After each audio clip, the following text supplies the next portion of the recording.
ఈరోజు ఈ క్షణంలో ప్రపంచ ఫుట్బాల్ మాంత్రికుడు లియనెల్ మెస్సీ భారతదేశంలో ఉన్నారు. అది కూడా హైదరాబాద్లో ఉన్నారు.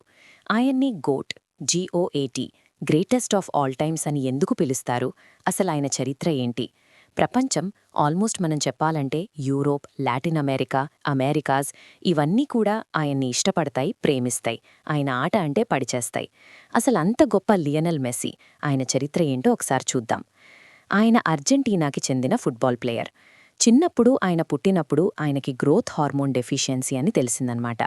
గ్రోత్ హార్మోన్ డెఫిషియన్సీ అంటే ఫిజికల్గా వీక్గా ఉంటారు, కాగ్నిటివ్ ఎబిలిటీస్ తక్కువ ఉంటాయి, హైట్ పొట్టిగా ఉంటారు, మజిల్ స్ట్రెంగ్త్ ఉండదు, బోన్ డెన్సిటీ ఉండదు.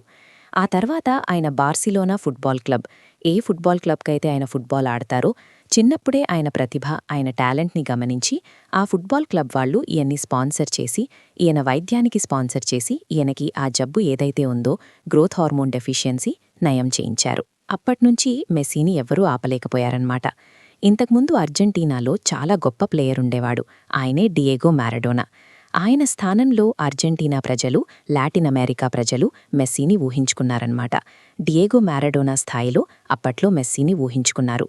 అంతేకాదు, మెస్సీ అర్జెంటీనాలో పుట్టాడు కాబట్టి మ్యారడోనాలాగా ఆడతారని అందరూ ఊహించారన్నమాట. ఆ ఎక్స్పెక్టేషన్స్ మెస్సీ కూడా రీచ్ అయ్యారు. 2014 ఫుట్బాల్ వరల్డ్ కప్ ఫైనల్ దాకా వెళ్ళింది అర్జెంటీనా టీం. ఫైనల్లో ఓడిపోయారు. అంతేకాదు, అప్పట్లో అర్జెంటీనా టీం కోపా అమెరికాలో కూడా ఓడిపోయింది.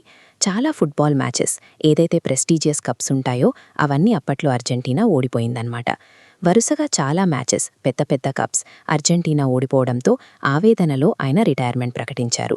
ప్రకటించిన తర్వాత వెంటనే మళ్ళా అంతే ఆవేశంగా తిరిగి వచ్చారు. తిరిగి వచ్చిన తర్వాత కోపా అమెరికా కప్ అర్జెంటీనా సాధించింది 2021లో.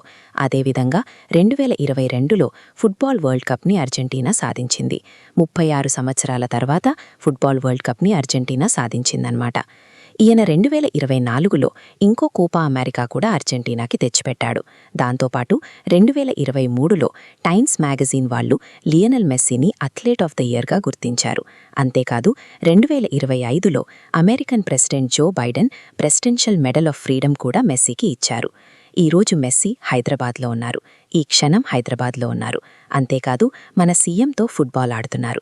ఇది ఫ్రెండ్లీ మ్యాచ్ అయినా సరే మెస్సీ హైదరాబాద్కి రావటం ఒక అద్భుతమని చెప్పి ఫుట్బాల్ ప్రేమికులు అంటున్నారు. అంతేకాదు, హైదరాబాద్ మొత్తం మెస్సీని చూసి మురిసిపోతోంది ఈరోజు.